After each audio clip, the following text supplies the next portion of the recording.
Welcome back to Sneha's Sweets and Eats. Today I'm going to show you how to make Falooda, an indulgent Indian dessert drink with a delicious combination of rose milk, ice cream, noodles, and so much more.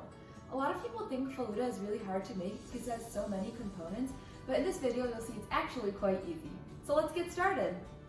So the first step is to make the rose milk. I used this rose syrup, sugar, and a lot of milk, and basically just used different amounts of those ingredients and kept tasting it until it was just the way I liked it.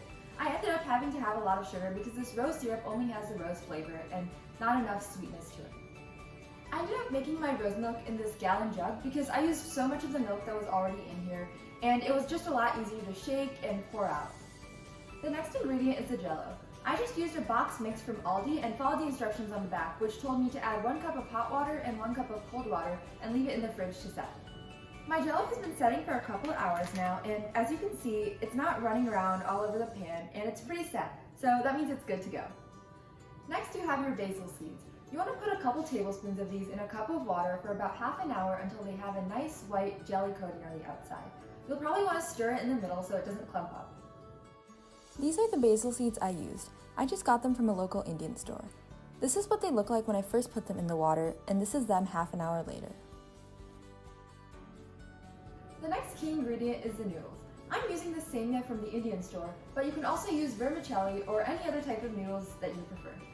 I'm going to boil about half a cup of these until they're fully cooked and the right texture. Once the water boils, you can add the noodles. Give them a good stir and wait for them to cook.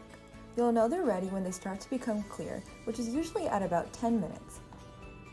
Finally, strain the water away and let them cool. I'm also going to add some of my favorite fruits. Here I have apples, pears, strawberries, grapes. You can add anything you want. This isn't a traditional part of the Falooda, but I think it adds a nice fresh touch to the dessert. Here you can see I'm just chopping up some apples, pears, strawberries, and grapes. Make sure they're in small enough pieces so they're easy to eat with a spoon and don't overwhelm the rose flavor of the drink. Finally, I have some tutti frutti mix.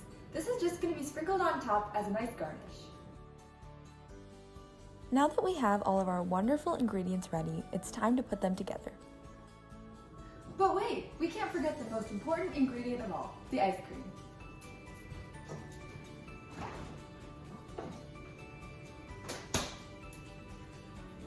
Ice cream is the main ingredient in the Falooda along with the rose milk because that's what gives it a milkshakey taste. Great, now that we have all of our ingredients cooked and ready, it's time to assemble the Falooda. Here I have these beautiful tall glasses. I think these are really helpful because you can see the different layers of the Falooda, which really enhances its appeal. We're going to start off with a couple scoops of jello. Then fill the glass with rose milk until it's about half full.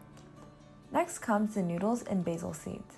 I usually add around 1 to 3 spoons of each of these. After that are the fruits. Honestly, all the ingredient amounts are basically up to you. You can always add more or less depending on which ones you like. Finally, we have the ice cream. You're going to need a lot of this one, at least enough to go over the top of the glass. For the finishing touch, sprinkle a handful of tutti frutti on top.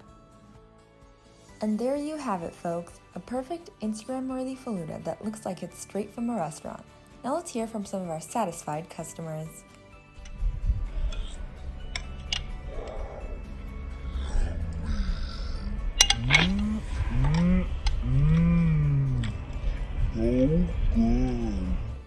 Thanks for joining me on this Falooda episode of Sneha's Sweets and Eats. If I inspired you to try this drink at home, make sure to leave a comment and let me know how it goes. Don't forget to like and subscribe, and see you next time!